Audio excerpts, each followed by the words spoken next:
Hello, everybody. This is Football Psych, and I'm Coach Mike. It's Large Sarge and good old Shaq. And guess who's back? Yeah, good old Shaq is back. Yes, indeed. This ball's I've been in the huddle for 2 weeks. Go, crush the middle. Got it. Oh my goodness, man! That's the longest huddle I ever had. Yeah, y'all look like y'all ready for training camp. we're ready. All right, well, just so y'all know, we're in a little bit of a lull period here in Commander's Land because you know what? Mini camps are over, and they're taking a little more than 30 days, between 30 and 40 days off before the start of the real training camp where things get real, contacts allowed to start happening, and things just start, and they get ready for preseason. Now, we do not yet have the official dates of training camp. They should be released here soon. We know it's going to be in Ashburn, Virginia, but we are waiting for final confirmation of what those days are. But this is an interesting time. For those of you who are fans or don't really track it as hard, this is what they do during this particular time. This is usually when people move, right? So when they got drafted, when they switch teams, they do this. They pretty much get put up in rooms. But this is the time where they're like, okay, now we got to officially move, right? This is not the time to get in shape. Of course, if you're not in shape, they need to get in shape. But this is usually the time where you take a break, you get your personal affairs in order, and you get ready because the season's about ready to start. And you got about 30 days or so to make that happen. So you're absolutely right. But look, I want to say this. Since we're in this lag time, we do got something positive to talk about for another DC team. The DC Defenders. Congratulations, baby. UFL champions, baby. And look, crazy championship thing. in DC. We got a championship in DC. We got one that's in the 2000s, right? So look, crazy story for all y'all just joining the channel.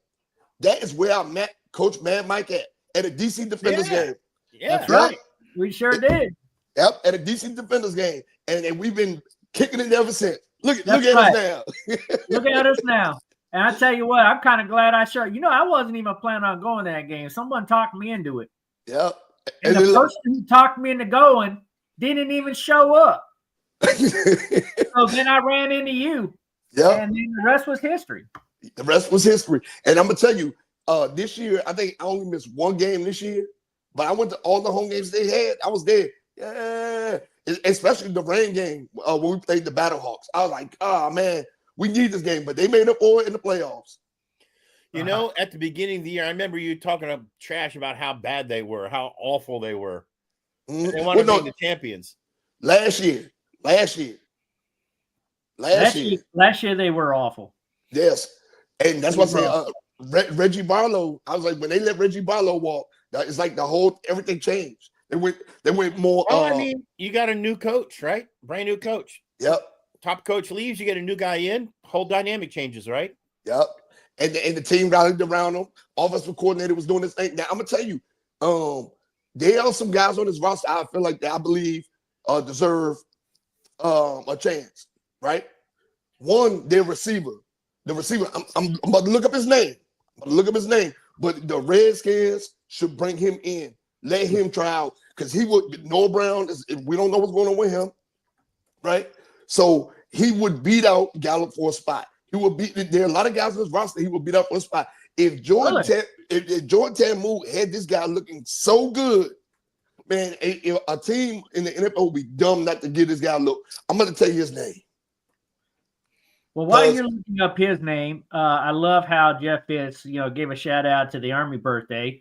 Little intro there. 250 years of the United States Army. And all three of us are Army dudes. Yep. And so I know Jeff's talking crap because called us Army pukes because he's a Navy guy. Jim's Army. Jim's all I know is there ain't no pray for the Navy. Okay, here we go right here. I'm pulling up the stats from the championship. All right. pulling up the stats from the championship, from the UFL champions. I know this is football cycle and this Commanders night, but we got to celebrate a DC football It's still team. a DC championship, man. It's a DC championship. Yeah, And we it have to is. celebrate. We have to celebrate this. Yes. Right? And do not be surprised if NFL teams don't bring this guy in. He will not be on the UFL roster next year. The guy is explosive, fast, shifty. I'm telling you. Well, isn't that what we're supposed to be doing anyway? Yeah. Mike, you were talking about at the beginning of the year there, Coach, about how they're trying to set this up so it's kind of a feeder system, like the NBA has one and the MLB has one. So this, like, the quarterback did so well. Is that a guy we could pick up and put on our practice squad? So no, this thing right here with Jordan Tamu, he already had his shot in the NFL. Jordan Tamu Somebody's going already to pick him up after winning a championship. So some team's going to sign him to a number 2 or 3 slot. Watch. I agree, but What typically happens in the UFL, like it's the league's not completely developed yet. Right. So like the intent is it's going to be like the minor leagues of the NFL, right? But they're not quite there yet. So what's happening is because it's not really being developed as much as they want to, because they're on the verge of bankruptcy, but they're trying to hold it together. They're trying to get enough interest to keep it going because it is being supplemented by the NFL, but people are not attending the games enough. So, but this has happened before with so many leagues like the CFL, the XFL, there've been many opportunities at this, but if they can get it going, it could potentially be good. Right now in this interim period, what's happening is you have a mixture of has-beens with players that need like playing time for development. Yep. And so, it's going to be interesting. I do think some guys are going to get some opportunities to compete for practice squad slots, maybe third string guys, if they could crack a 53-man roster, but don't expect a lot of these guys because a lot of these guys are former NFL guys that are just no longer in the league. Mm-hmm. Jaden Mickens is his name. Jaden Mickens had a great season, phenomenal, shifty guy. Like he would fit nice on that roster. He'd be a nice piece of this roster. Maybe return guy, slot guy. You know what I'm saying? I'm already giving up on Luke McCaffrey. So I'm looking. Why? Why? What's wrong with Luke? You're awful. You're awful. I'm just I was saying. just reading an article that said that Luke has a really good shot in that so far. Like at least, well, you can't buy too much into OTAs because there's no contact. But they said he looked pretty good out there. Yeah. Yep. He looked. You Phenomenal. gotta ride him off though, huh, Shaq? I'm ready to move forward. That's why we brought Lane in. Unbelievable. Luke's Lord Sarge's guy, man. Yeah, I know. I'm buying a lightsaber this year, by the way. Yep. I'm buying one of them cheapy toy ones, but nonetheless, I'll have my lightsaber out for Luke. Listen, this is his shot. If he doesn't do anything this year, he's done. Yeah. But yeah, Jordan Tamu already had his run. Remember, he had a good career at the University of Maryland, stuff like that. Like, I mean, but I think him making it back to the league is gonna be slim enough. And then I think he played for Hawaii too. So we lost Lord Sarge there. He fell off. Saji. But I do like with Jeffro. Jeffro, he remember like Danny Werfel. Danny Werfel won a championship. Yep. So like in NFL Europe. So I mean, these leagues have been trying. I would like to see the UFL stick around a lot longer, but we'll see. I'm gonna give you one. And he started in the USFL and he worked his way in the league. This was back in the 80s. Quarterback. Back in the 80s. Wow, that goes back 80s. a little. 80s, early 90s. Are you thinking like Doug Flutie? Doug Flutie. Yeah. Flutie. That's right. So, I mean, it can happen. And Doug Flutie. And I remember Kurt Warner came from like arena football or something. Yep, it can happen. It can happen. Anything can happen. Yeah. For sure. Yeah, man. Only issue with Mickens is Mickens got a little bit of age on him. But so we got a whole bunch of aging receivers on his roster. You fit right in, man. Yeah, he fit right into the room. That's it, man. I mean, they got stuff in common. They're probably so close in age. Yeah. But congratulations to them, though.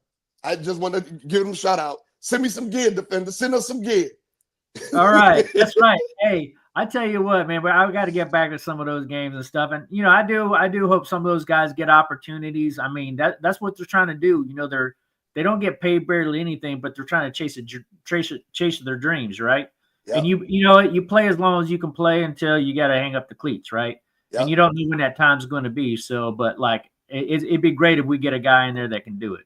And now on the side note, fellas, if y'all didn't watch the game, the UFL owner, she is smoking hot. I was like, what? I said, she's the owner? Oh, man. Yeah. So, but it was a good game, though. Great game. Good job, defenders. Winning football in DC. Great job. Great job. All right, well, let's get on with it here because we got so much we want to talk about tonight. Lars Sarge will fix his camera, fix his stuff. He'll get back on here in a minute, but the show will go on until he gets it together.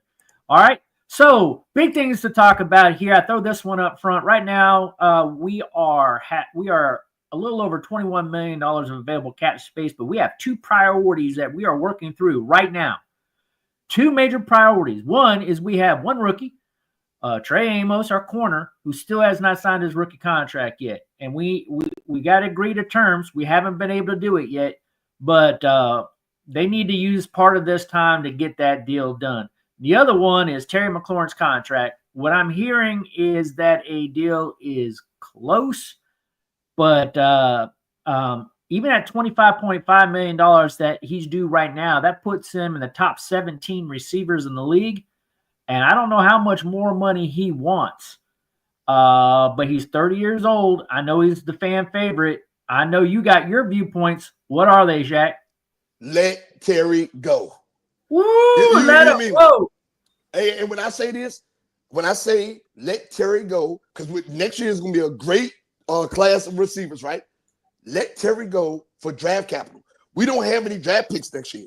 Let him go for another player. Like, let's beef up our defensive end. Let him go for a defensive end and some draft capital. Let him go. So in our show last week, we talked about this, and I made this recommendation of what that might look like. Yeah. And I said that we could probably go out and pick up another receiver. Since we have Deebo Samuel, we could probably pick up another receiver like an Amari Cooper or something like that. And we could trade away Terry McLaurin probably for a second, or we can get like a third and a fifth, but we need to pick up some draft picks because we only have 5 picks next year. And then we can free up we can free up about $12 million out of the current salary, 12 to 13 million out of the current salary. We could use that to go get a couple other free agents out there, like an Amari Cooper and maybe another edge rusher or something like that. And we would be in pretty good shape. Yes, and then not only that, we can still, with Terry McLaurin, what team don't want Terry McLaurin on their roster right now, even at 30 years old, right? He's proven.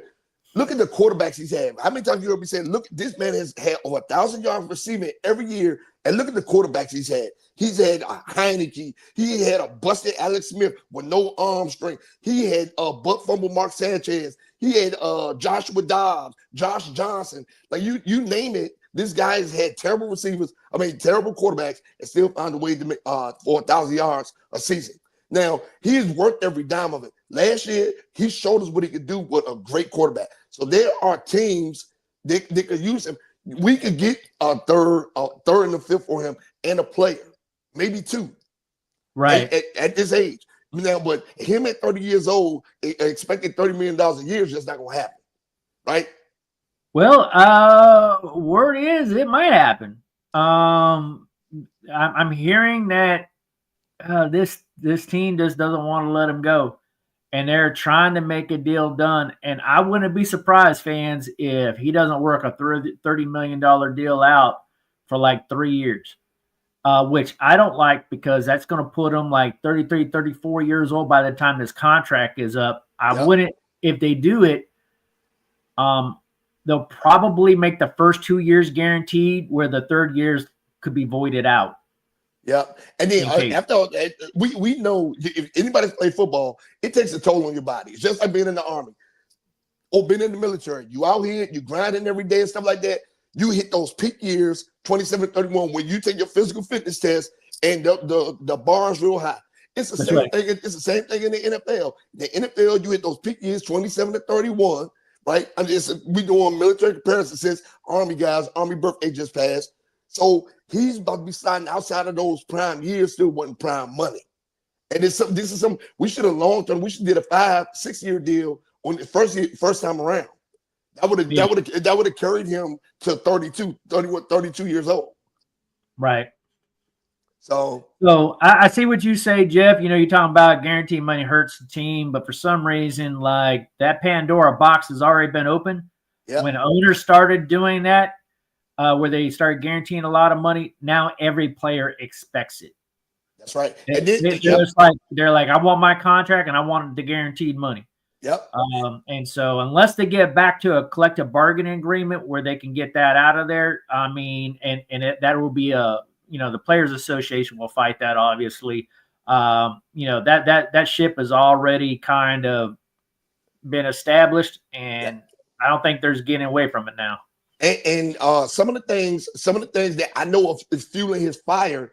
He's watching mediocre receivers that he's better than get paid. He's watching mediocre players all over the league get paid. He's like, man, look, old people older than him getting paid. So he's seeing all these things. He's like, well, I've been carrying this team on my back when we was only winning 3 and 4 games. Like, That's come right. on now. So, and Terry McLaurin is one of those guys. I've said this multiple times. He's one of those guys I would love see him win a championship, win a Super Bowl. He's a good, kind-spirited kid. So he's one of those things. Send him to Buffalo where he got a chance. Kansas City where he got a chance. Send him one of these things where he got an actual chance of getting there and showing up. I would say send him to the Eagles, but forget the Eagles, right? Send him somewhere where he actually has a chance. No, don't send him to the Eagles, but send him somewhere where he get, you know what I'm saying? Because we're still in the process of growing. We are old. If you send him somewhere, send him to the AFC. Yeah, send him to the AFC, somewhere where he's going to have a potential to win, and we're going to get good draft capital back. Now, you probably would do that. I would probably do that. I don't think realistically Adam Peters is going to do that. Yeah. I think if I was to venture to guess what Adam Peters is going to do is he's going to work a deal. And it's going to be and I think it's probably going to be a 3-year deal, somewhere around the $90 million range over 3 years with maybe $60 million of it guaranteed and then the last year avoidable. And I think that's probably somewhere in the ballpark of what it's going to take to get this deal done. I think Adam Peters wants to get the deal done. Yeah. I think he's just too much of a fan favorite for him to trade him, even though it's probably the right choice, because if it goes wrong, people will be screaming for his head. And so general managers usually don't end up doing that. Yes. And I understand. Look, I understand Adam Peters is a mastermind, right? Yeah. We didn't understand the draft last year. We didn't understand this one. But the draft last year worked. So he knows what he's doing, right? The staff there knows what he's doing. So if we can negotiate something, even if we extend him, let's do 2-year contracts, 2-year, $28 million a year, something like that. 3 years, keeping him here 2 years in his mid-30s. Come on now. And especially when we're already looking to draft his replacement. Yeah, that's true. It'll be interesting. It's the hottest thing I think going on right now is, because the Trey Amos thing, it'll get settled. He's being unrealistic now, but when the time comes, he's going to sign his deal. He's not going to get first round money. There's a scale for that. It is what it is. Draft picks don't have any leverage under the way the current collective bargaining agreement is. The old one they did, but this current one they have, they don't really have a lot of leverage. So this is the thing right here, right? So, and this is being realistic for everybody's out there, right? Trey Amos is a better corner than Travis Hunter. Hands down, better pure corner than Travis Hunter, right? Really? Yes. I didn't know that. Yes, but that's what I said when him falling this far is crazy. They have to be other issues, injuries off the field, something for them. Just the same thing with Johnny Newton. Johnny Newton was a projected top 15. So he's a ball hawk, better hands-on. If you go back and look at when they went to school, look what Trey Amos was ranked coming out of high school. Right. Travis Hunter was the number one because he was both sides of the ball threat, right? But if we're talking about 100% pure, we're talking about 100% pure quarterback. Trey Amos is that guy. That's why he's looking for that money. He should have went in the top 32. Should have. But everybody was drafting all off. So, right. And I think he's trying to use that to try to get first round money. But believe me, owners are not going to fall for that. I don't think Adam Peters is going to fall for that. No. Because again, things set precedent, right? The first time he does it, every second round draft pick's going to want first round draft pick money. Yep. So like these kinds of things have a detrimental effect on the league that screws things up. They're better off, like these owners, I think, in order to protect the league going forward on these and setting the conditions for the next CBA, they're going to have to start holding to their guns. Yeah, and that's something that we really need to dissect. Not in this episode, but maybe in the next episode moving forward. We need to really dissect Trey Amos because he's holding up a reason.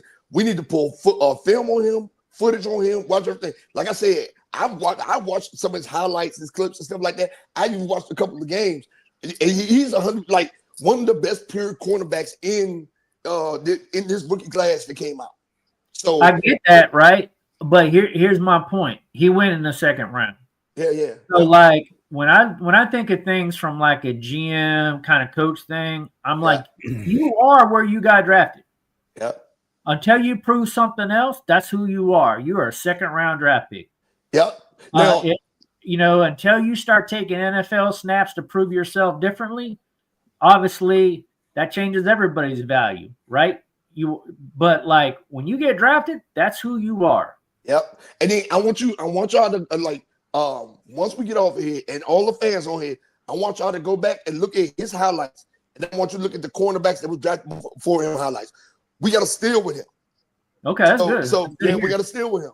And I'm telling you that he's gonna be a problem. Marshawn Lattimore's job is in trouble. You've heard me say that before. Well, let's hope not. Let's hope not, right? Let's hope Lattimore gets his game on. Marshawn Lattimore, I'm telling you, I watched this kid's footage, and I'm telling you, Marshawn Lattimore's job is in trouble. Y'all already know I'm not big on overpaid St. Jude's. I'm telling you. Well, some of the things I've heard from OTAs is that he looks stronger, more explosive. He's got his speed back. He looks healthy. Mm-hmm. So, but I think he needs to prove a lot of people this training camp. He's got to prove I know Shaq, but he's got to prove the coaches and everybody else that because he's due $18 million this year, and there is no cap penalty. Yeah. That is a vulnerable position for a player. You need to show you're going to earn that $18 million, or it's too easy to cut you because there's no penalty. Yep. So he's got to come out balling for sure. And I'm telling you, if Trey Amos show up and show out, watch what I tell you, and then we're gonna have a good young duo of cornerbacks, Sam Steele and Trey Amos. That's you good. Know what I'm saying? Yeah, I'm just saying. I like it. I like it a lot. All right. So I want to get into some of these grades. So I look at Pro Football Focus. Now, I do not have the subscription to get deep dive in some of these other like analysis products that they have because I just don't want to pay the money. I'll be honest with you. So anytime I can find some open source PFF grades, I jump on them. Right. So I want to go over through some of these grades right now. Right now, the Washington Commanders, according to the Pro Football Focus grades, they rank the Washington Commanders 11th in the NFL. So right outside the top 10 of NFL teams. They say the biggest strength that's out there is obviously our quarterback, Jayden Daniels. So, I mean, do you think that's our biggest strength? Yes, I will. Absolutely. Absolutely. Yeah, and the improvements on the offensive line, what he's going to do with the improvements on the offensive line, yeah, absolutely. again, we don't. Y'all have heard me say this before. We don't want to follow the Houston, Texas pattern. We got older, we got slower. You know what I'm saying? So I'm just saying, but We very much look like them. yes, but he is the strength of this team right now, for sure. So the other thing is they say the biggest weakness is our defensive line. So interestingly enough, the highest scoring defensive lineman that we had last year, according to Pro Football Focus, was Dorrance Armstrong. Yep. That's a shock to me. You mean out of Jonathan Allen, Dron Payne, Johnny Newton, Fowler, everybody else had a good year. You know, I was kind of high on him. Armstrong. Yeah, I was kind of high on him. You know, he had a good year. Dorrance Armstrong? I wouldn't have guessed that. You weren't so strong on him there, Coach. No. No, and I'm still not. No, me neither. But but he had the highest grade on our defensive lineman, and I wouldn't have guessed that in a million years. But look, but think about this though, right? Look where our defensive line is ranked 31st. So we're ranked 31st. We're ranked 31st. So with him being the best person on our defensive line last year, with it being ranked 31st, that says a lot about everything.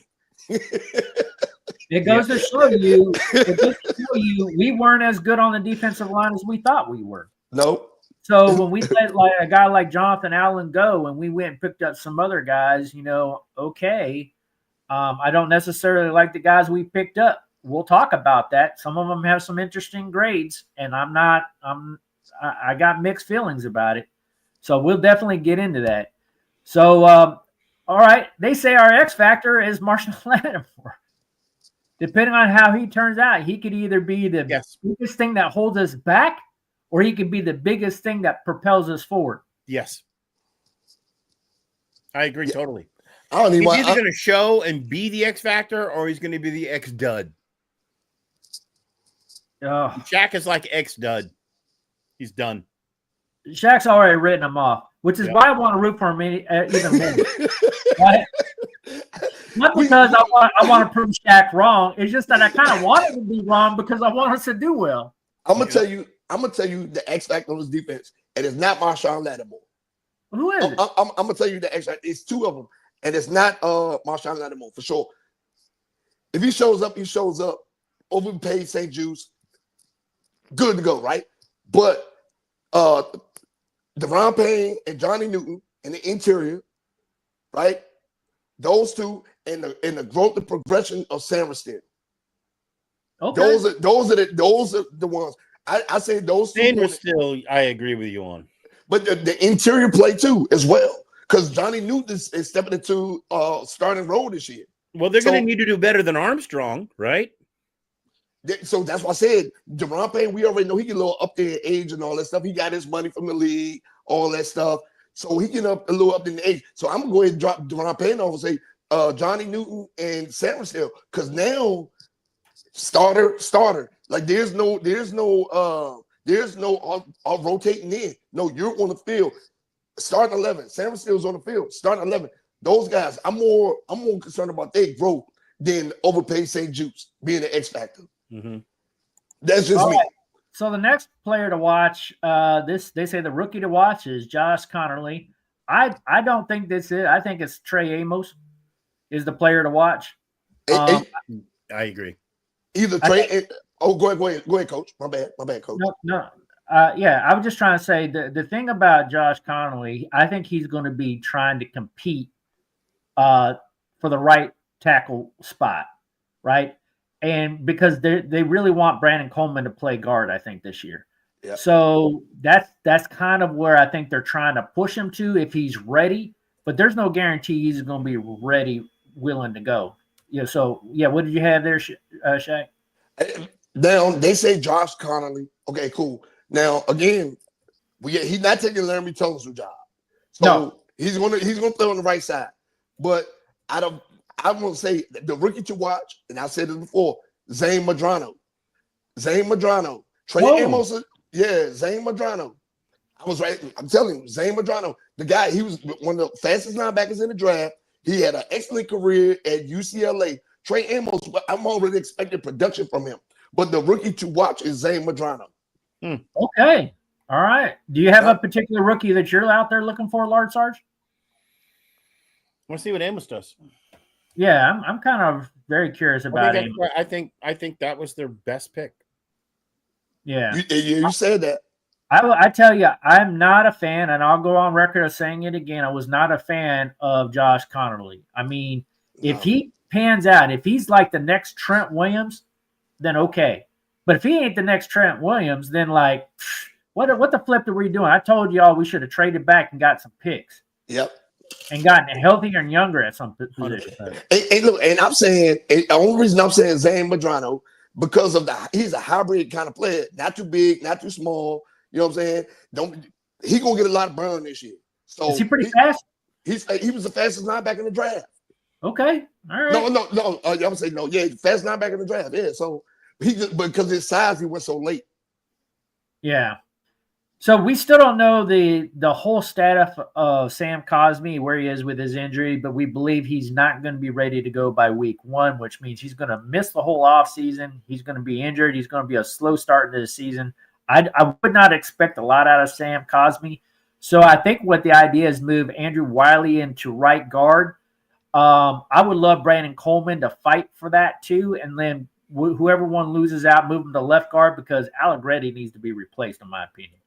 But like I want Wiley playing. I want Brandon Coleman playing. I loved Conerly if he's ready to go to be playing. Obviously Tunsil will be hot and ready to go. I do like the depth on this line. I do think it'll be stronger. We should have a better run game and more protection because of it. I'm still curious about how this running back situation going to work out. Yeah. So let's talk about Josh Conerly. One of the things I kind of bring up with there is he was a 3-year starter in Oregon. The best kind of stat that I could tell you off of that is his entire college career, the guy only gave up. Like, check this out. In 3 years as a starter at Oregon, and that's not no snuff football. Right. You're going up against some talent. He only ever gave up 2 sacks in his college career. So no, I like that stat, right? I like that stat. Now, out of these last 3 years, how many of them were Pac-12 or Pac-10? Because they're in the Big Ten now. So they're in the Big Ten where it's real football. That's real football. Yeah. You know that West Coast football they cool, but it's not Big Ten, it's not Big 12, not SEC. Yeah. So we gotta put that in the account. Like if he's out there playing Washington and Arizona State, who suck all the time, and he's not allowing no sacks, then that's something different. But I love his senior stats where he only gave up 1 sack, only gave up 2 hits, and only 6 hurries. And that's through a whole season of D1 football. That's saying something. And the kid's only 20 years old. Oh, wow. I didn't know he was that young. Yeah, he's young. So if he's that good, that young, I can kind of see him being a potential kind of Trent Williams kind of guy. I mean, you got to be careful when you say stuff like that, right? But he better be something, right? He better be something. Yeah. Yeah. All right. So next thing I want to show you is the grades by individual of the players that we have in our projected starting lineup. Now, I don't necessarily agree that this is our starting lineup necessarily, but like it's interesting to see how players grade, right? Obviously 100 is the perfect score. We don't have that grade of grades on here. And we're still ranked 11th. Like, wow, like we have these crappy grades and we're still ranked 11th. But man, I think it's because of the experience. It's because of all the experience we have on the roster. Yeah. That's why we're ranked so high. We're older, but we're more experienced. I couldn't find Brandon Coleman's number, but I wanted Brandon Coleman's number because I really think he's going to be in the starting lineup. I don't know if Noah Brown is really our slot receiver. I doubt it. But we'll see. But a 70.7, strangely close to Deebo Samuel's grade. Why Brian Robinson scoring so high?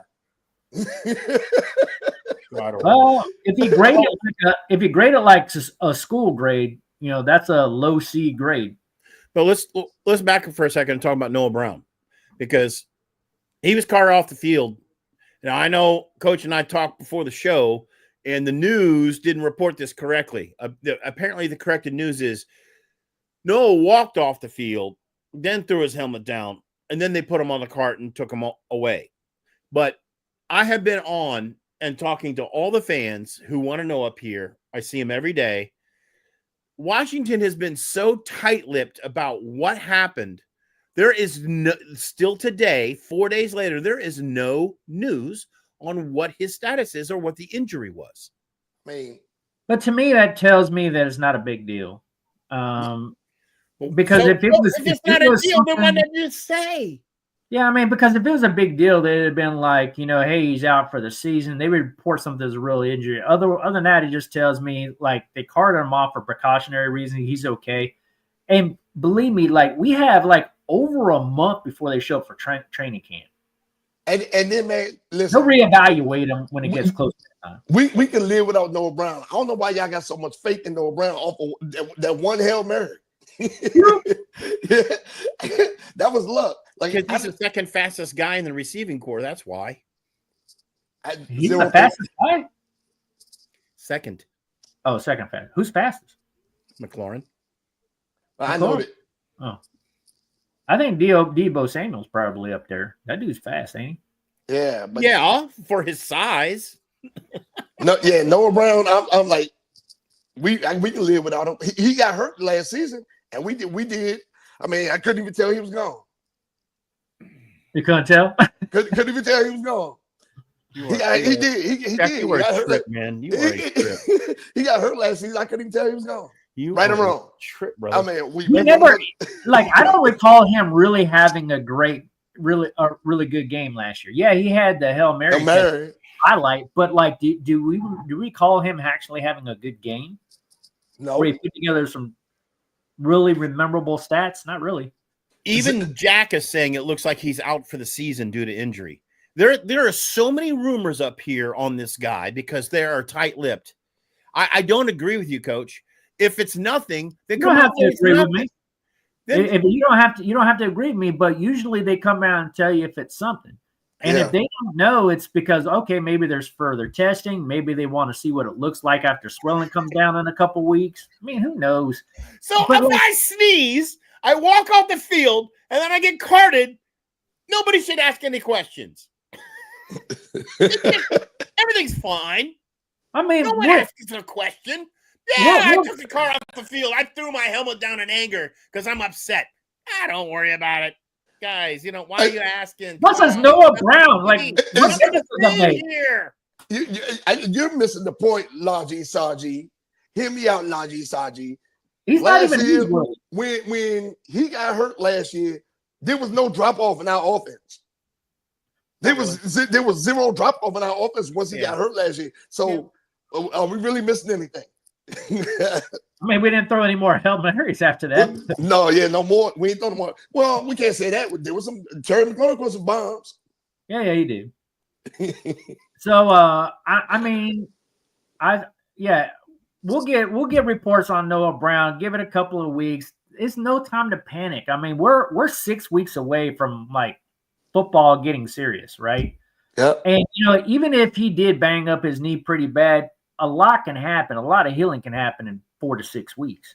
Yeah. It's not any time to panic, fans. Why not say that? Why not come out? Because they don't know. They're probably going to let him rest it, ice it, say that, rise, whatever. He hurt his knee and he's under eval. Okay, we got it. Well, you got to think about this too, right? You got to think about this. Report on that?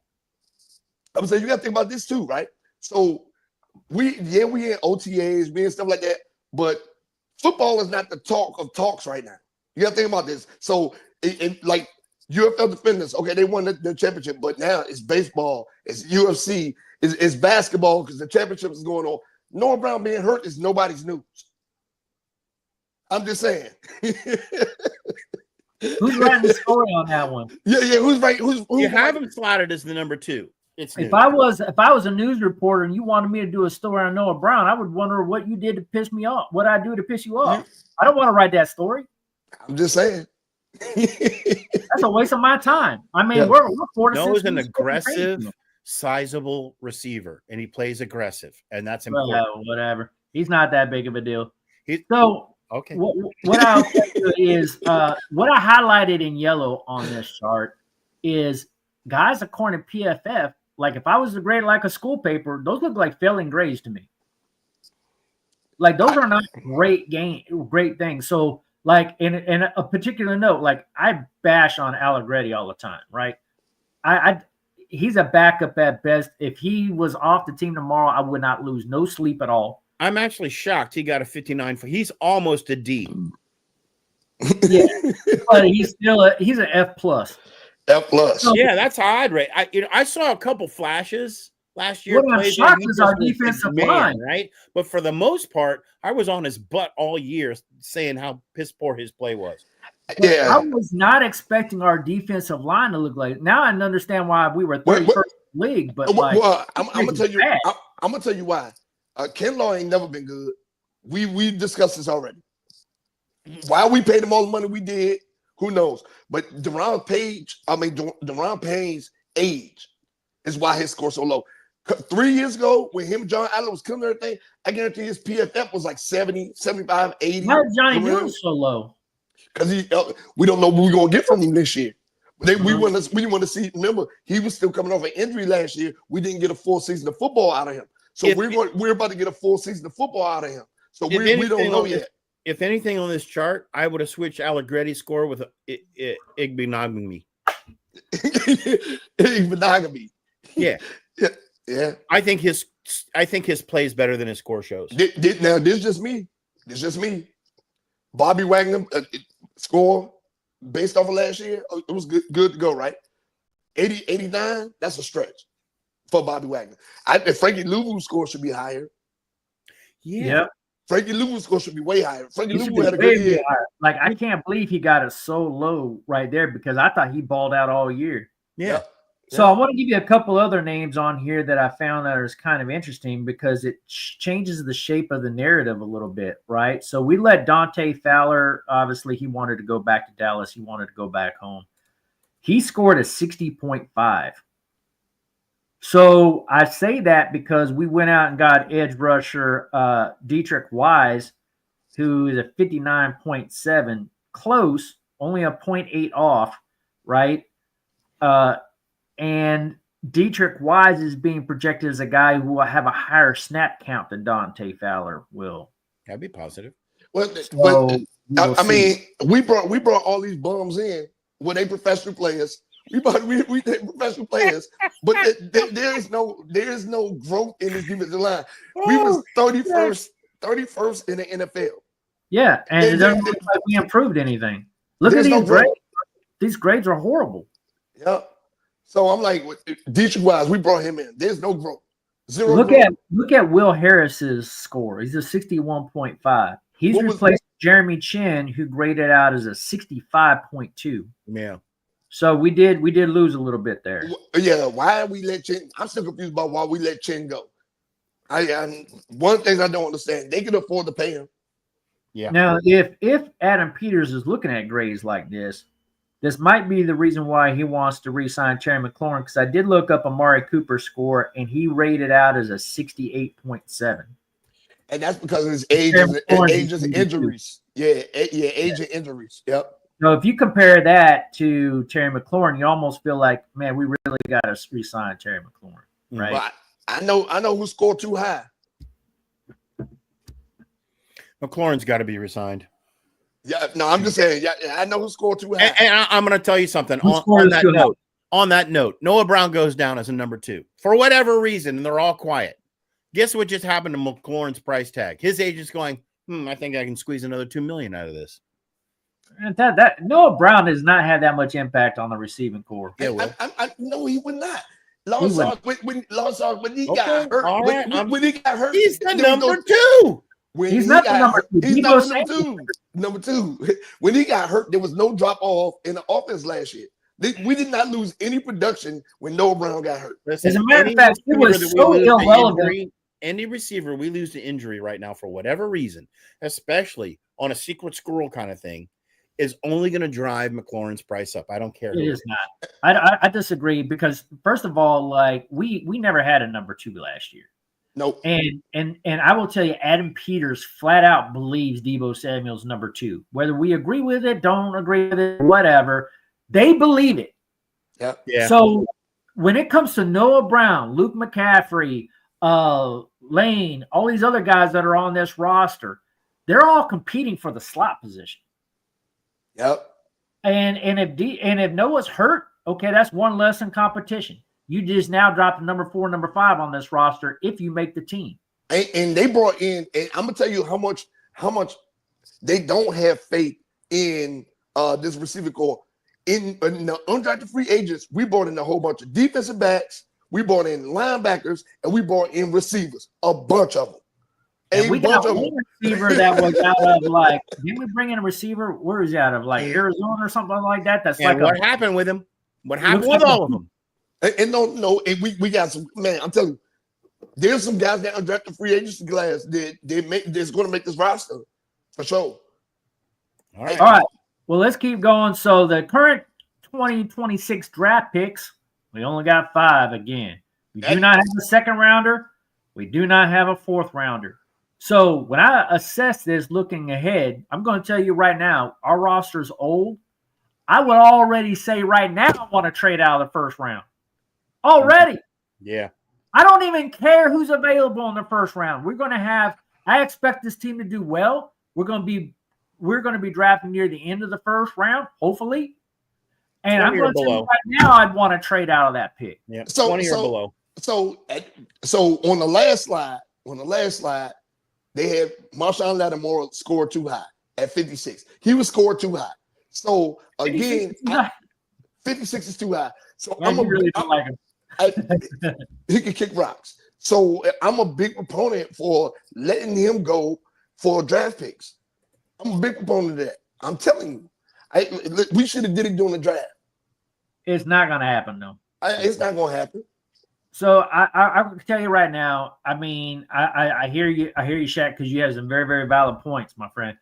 But yeah, that's not what Adam Peters is going to do. No. Adam Peters is going to re-sign Terry McLaurin, and he's going to give Marshawn Lattimore every opportunity to be successful. Yep, every opportunity. He has to. Because he went out on a limb to go get him, first of all. Yep. So he's going to, and he wasn't in the right state last year. Yep. He needed this healthy offseason, and he needs to give him every benefit of the doubt. Otherwise, he looks like an idiot for bringing him in the first place. Yep. So he's stuck with them. It's almost like a short-term marriage in a way. And Terry McLaurin is too much of a fan favorite. Yep. Yeah. To go. I mean, he's a ticket seller. True. This fan base will go absolutely nuts if we try to trade him away. Yep. So I have a question for y'all, right? Since seeing we only have 5 picks, right? We only have 5 picks in this one. Besides Marshawn Lattimore and maybe Terry McLaurin, what do you see? Who do you feel like we have draft capital for? Besides those 2, and Terry McLaurin, we can get a lot for him. And with Marshawn Lattimore, you said we get another chance, right? Yeah, I have a feeling just because of Adam Peters, he's going to hold what he's got, and we're going into the next draft with these 5 picks. No B-Rob.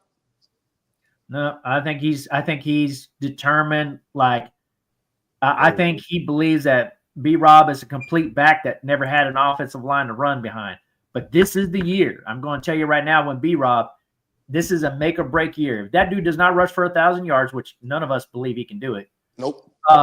Then this will be his last year. Oh, yep. He can do it, but not behind a pass blocking line. We have a pass blocking line, not a run blocking line. Well, I'm going to. That's not their forte. Their number 1 strength is pass block. So I will tell you that's changed, right? Tunzel is a run blocker as well as a pass blocker. Connolly is a run blocker as well as a pass blocker. Coleman. Huh? Coleman.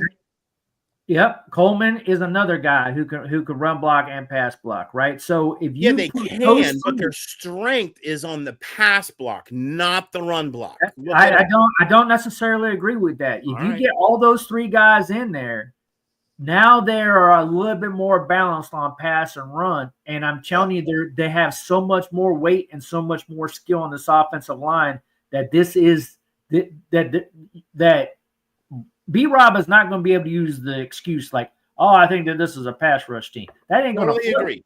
I totally agree about that. Yeah. They're going to be like, this is a more of a complete line than you've ever had. This is your year. You either put up or you're not going to be on the shut roster. up. Yeah. Yep. So and now with that, another thing with that, right? Do y'all, because when y'all showed that the list with the scores and everything, looking at this roster right now, all the players we have, what veterans do y'all think we have that are not going to make the cut? Like right now. Wow, there could be a lot. There really could be a lot. Like, I don't have any faith and confidence of our defensive line at all. Like, if they don't show up, any of them could be gone. I mean, I think Johnny Newton's safe, but like Deron Payne, just because of how much money we have, like probably tied up on him, is safe. But that's not necessarily a positive thing. Everybody else, we could probably afford to cut them from a salary cap standpoint. It won't hurt us. Like, they have to show like they belong. Mm-hmm. Yeah. When I look at the linebackers, okay, we know who our two starters on. Everybody behind them is like got to prove themselves. Yeah.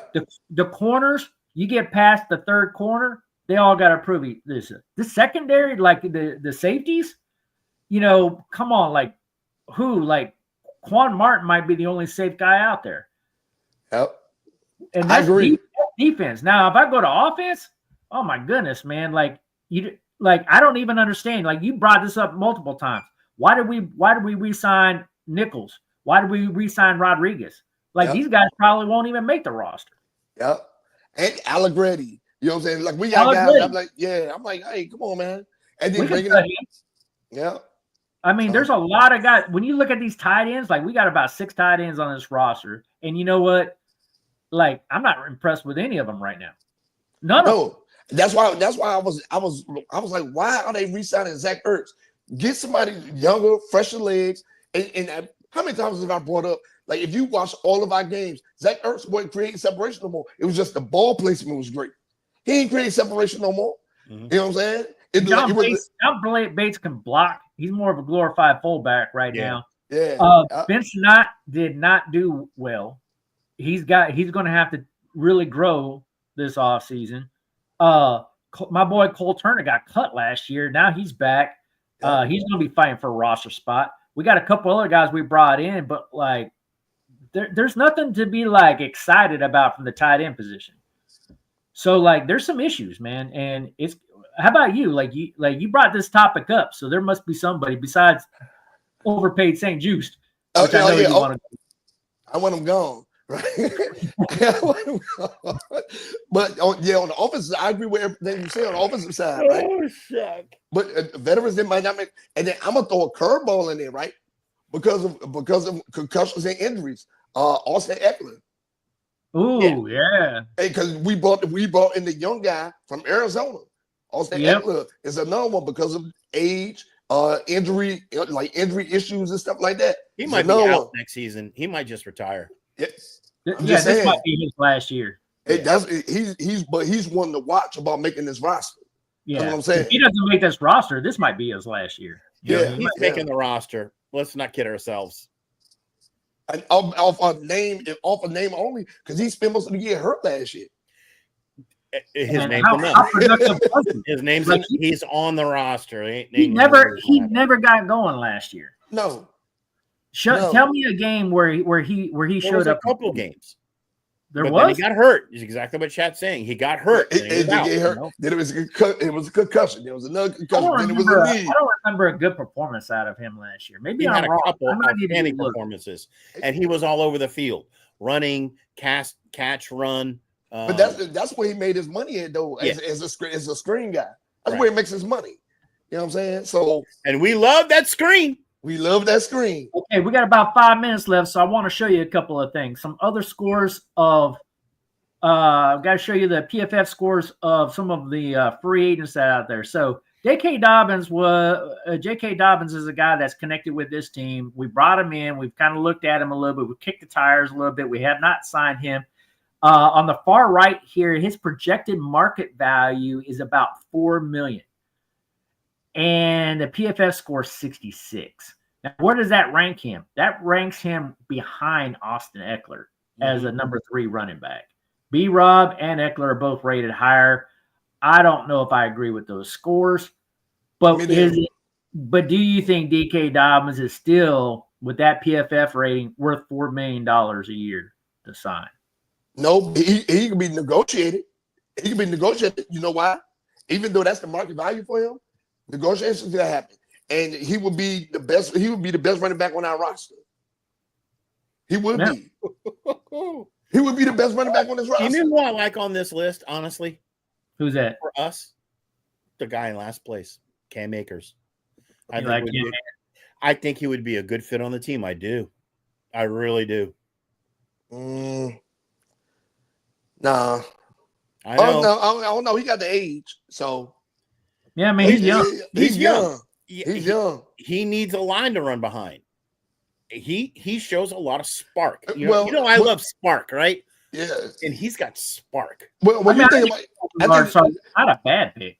It's not a bad pick, but I think this would be like his 4th team. He started out in LA, wound up in Minnesota. Just be like his 3rd or 4th team. Yeah. So there's something else going on there if he's not sticking somewhere. But I think it's not Rodriguez.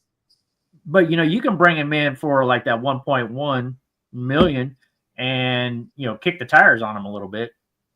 Yeah, he's better than Rodriguez or Nichols. Yeah. But this J.K. Dobbins pick, I'm adamant about that. I've been saying this for a while. The J.K. Dobbins pick. All right, Ann Peters, we know you watch the show. You need to freaking make it happen, dude. Make it happen. All right, another one here. Brand Schreff, graded out as a 64.7 on the PFF rating, and his estimated value is close to $6.7 million. At 30 years old. No, nobody's paying that. Even though he's a phenomenal player, nobody's paying that. It kind of changes the way you look at it when you know their market value and then you see their PFF score. Yeah, like no. Because I was very high on him last week, and now all of a sudden, now I look at it this week, and I'm just like, whoa, that's a big price, and he didn't grade out as high as I thought he did.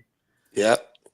All right, another one here is Matt Judon. I talked a lot about him last week, and then I found out his PFF grade is a 43. Yeah, but I think it's because Matt Judon got a little age with him. He's 32, yeah. And they say his market value is $4.2 million. Oof. I don't know if I could pay that now that I'm looking at it this way. No, absolutely not. Why these guys are out there, right? Maybe that's the reason why they're not signed. And Shaq Thompson will be a good pickup. Yeah, I don't know what his PFF grade is, but and he's 31 years old. Kazir White too will be good. Kazir White will be a good pickup. So Jack is saying he thinks Dobbins signed with the Chargers of the Bronx in the last 2 weeks. Did he? Hey, could somebody Google that?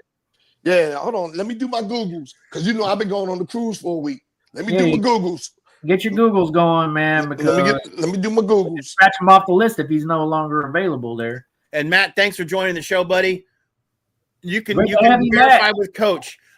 I said, Coach, get off the couch. Are you watching the show? He's like, yeah, I'm watching. I'm watching. And I'm like, do you see this? These guys can't even stay in step. I lost my cookies.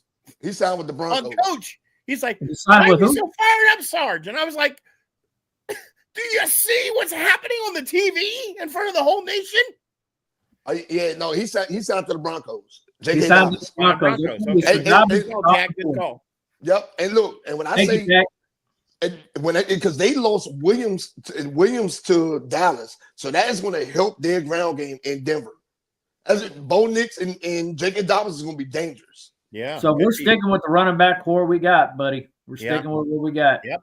Yep. All right, and then the last one we had, well, no, second to last, we got the cornerbacks here. Stephon Gilmore is 100 years old, rated out of 62.2, and Asante Samuel, who I was kind of high on, got an F+ grade, and he's wants $11.4 million for his name. Absolutely not. Yeah, all right. Look, you're the junior. You're not the dad. The Asante Samuel Senior. You're the junior. You're the junior. You're not as good. All right, and then here's an interesting one here. Julian Blackmon, 69.3, and his market value would be about $8 million. He's 26, going on 27 years old. Why is this guy still out there? Well, there has to be more to it. There has to be more to it because we've been talking about him and Justin Simmons for a while. Yeah. There has to be I'm more looking to at this. I mean, it makes Julian Blackmon look very attractive at almost 27 years old, almost, a 69.3 grade and $8 million. We have room in our cap space for that. I mean, and we really going to go forward with Will Harris? I feel a lot better if Will Harris was Julian Blackmon's backup. Mm-hmm. Yeah, me too. I feel a lot better. So anyway, guys. Let me see. Oh yeah, he's still out there. Yeah, he's still out there. He's so, still. I'm looking. Yeah, he's still out there. All right, Adam. I'm telling you that all these to ones play. that I see, we need to get Julian Blackmon. A lot of strategy to play still. No, well, I mean Julian Blackmon, and then I mean I agree with the Cam Akers pickup. I agree with that, but the Julian Blackmon for sure. I mean, why not for $1 million? No, I mean he's gonna cost a little bit Try more. that one, but I mean, before what do you gotta lose? I'm gonna tell you before training camps actually start, Julian Blackmon gonna be on somebody's roster. Absolutely. Yeah. Check. What if B-Rob gets hurt again? We should picked up J.K. Dobbins as soon as he hit the market. We got who? Yeah, but that can't happen now. So here's what we would have over here as far as running backs. We got Robinson, we got Eckler, we got Nichols, we still got Rodriguez. Krosky Merritt we picked up in the 7th round. And then we got a couple no-namers out here, Felton and Wiley. But this is who we're going into camp with. Now that Dobbins is off the board, there's not a lot of else out there. It's just like, okay, we want to roll the dice that this is our running back core. Yeah. It'll be, and I imagine that we're going to carry 3, maybe 4 running backs, probably 3, but we'll at least have one on the practice squad for sure. Yeah. They'll carry 4 because our front 2 are injury prone. Yeah. Yeah. Yeah. So even if we carry 4, I think we should still have one on the practice squad. Yeah. Right. Yeah. So it'll be interesting. Anyway, guys. Well, there you go. We got a month or so to go, but we will make sure that we have fresh material for you every single week. We will break these roster down, continue. We'll still talk trash about whether or not they should be signing other people or not. But that's I'm looking at this right now. There are 2 other veterans that probably won't make this roster: Trent Scott and Chris Paul. That's true. I think And Chris Paul had a lot of like high potential in the past years, but like not so much now. Yeah, I'm looking at the full roster right now. Michael Gallup, KJ Osborne. Not better than Allegretti? I think Herbig beat Allegretti out. Yep, but Trent Scott performed last year, so I would like to see him on the roster because he performed. But we brought in some guys, So yeah. I'm actually pulling for Nate Herbig to beat out Allegretti. But even if he doesn't, when we have Brandon Coleman and we have Wiley, I don't even think we need Allegretti to start. Yeah. Allegretti looked atrocious last year. I'm not a fan of him. Yep. So if it was me, my starting lineup would be, as of today, it would be Tunzel at left tackle. It would be Brandon Coleman at left guard. It would be Tyler Badaz at center. It would be Wiley at right guard. and then it would be Josh Connerly at right tackle. And why not put Brandon Coleman at the right guard? Yeah, that's what I said. Brandon Coleman. Yeah. No. I had him at left guard. Okay. And the reason why is because most of the time last year he played on the left side. Okay, yeah. All right. So and Wiley has played right guard before. So until Sam Cosmi comes back, that's how I would have it set up. Yeah. And then when Cosmi come back, they don't guarantee he's gonna be the same. Yeah. I mean, he's going to have to get in football shape even when he is healthy coming back. I mean, we don't know what we're going to get out of him this year, and if he has any kind of like regression or fallback or anything, they'll just place him on IR. Yep. So we might not get him back. Yeah. Let's not talk about that. All right, everybody. Well, this is Football Psych, baby. It's been a good show. Thank you all for your support. Thank you for being out there. And this is Football Psych, baby. We got to be out of here.